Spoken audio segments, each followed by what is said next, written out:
আমার যে বাড়ি ভাই, এই বাড়ি তো এখনো দখলকৃত পরিস্থিতি আছে। আওয়ামী লীগ দখল করাই দিচ্ছে আরেকজনকে টাকা খাইয়া। এটা তো আমি এখনো দখল করতে যাই নাই, গিয়ে বলবেন যে আবির দখল করতে চলে আসছি। স্বাধীনতার 55 বছরে যেই পরিবর্তন হয় নাই, আমি বিশ্বাস করি আগামী 10 বছরে সেটা হবে। কারণ তারেক রহমানের ব্যক্তিত্ব এত বিনয়ী। মাননীয় প্রধানমন্ত্রী তারেক রহমান যে একটা পরিবর্তন চাচ্ছেন, এটা দেশের মানুষ এখন বিশ্বাস করে। ওনার বডি ল্যাঙ্গুয়েজ, ওনার কর্মকাণ্ডেতে এটা প্রতিষ্ঠিত। কিন্তু ছাত্র দল, যুব দল, স্বেচ্ছাসেবক দল, ইভেন বিএনপি, তৃণমূলে অনেক রকম কথাবার্তা শোনা যায়, অভিযোগ আর কি, যেগুলো গতানুগতিক অভিযোগ।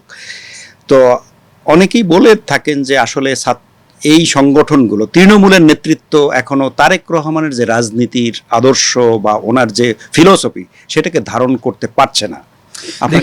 দেখেন তৃণমূলের কথা যে বললেন ধারণ করতে পারছে না, দেখেন এই তৃণমূলই সবচেয়ে বেশি মার খাইছে, জেলে গেছে, ঘুম হইছে, খুন হইছে এই তারেক রহমানকে ধারণ করি।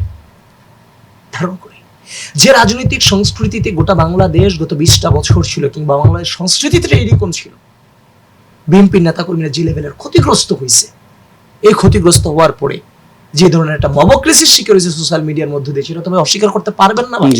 এখন অনেকে উপলব্ধি করতেছে ভাই, এখন অনেকে উপলব্ধি করতেছে যে আমাদেরকে বিভিন্ন ভাবে আমাদের একসাথে 200, 300, 1000 পেজ থেকে ছাত্রদল বিএনপির বিরুদ্ধে বিভিন্ন নেগেটিভ ছড়াইয়া মানে মানুষকে ভুল বুঝাইতে এরা হচ্ছে যে আপনার সফল হয়েছে, এটা এখন অনেকেই বিশ্বাস করে। এখন তারেক রহমান ওই এলাকা কেন্দ্রিক যে ঘটনাগুলো ঘটে, আমার যে বাড়ি ভাই, এই বাড়ি তো এখনো দখলকৃত পরিস্থিতি আছে। আওয়ামী লীগ দখল করাই দিচ্ছে আরেকজনকে টাকা খাইয়া। এটা তো আমি এখনো দখল করতে যাই নাই, গিয়ে বলবেন যে আবির দখল করতে চলে আসছি।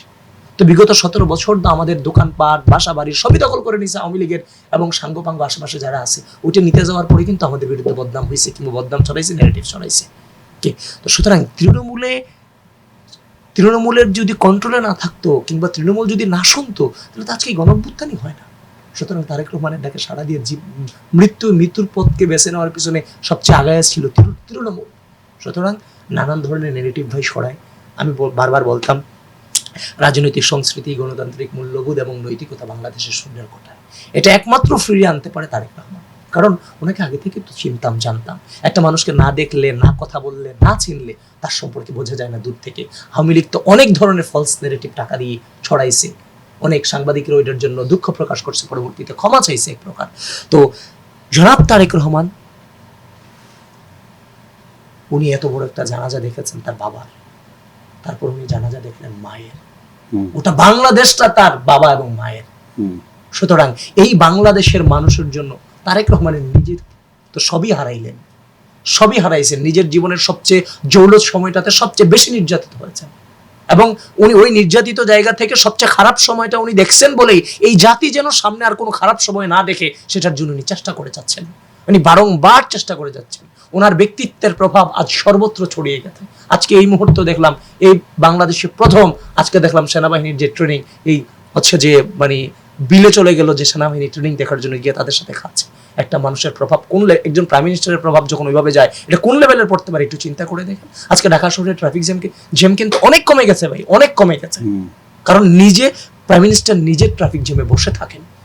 আজকে পরিবর্তন আনতে হইলে আগে পরিবর্তন আসতে হবে ওই চেয়ার থেকে, তাইলেই কিন্তু এই পরিবর্তন সাস্টেইনেবল হবে।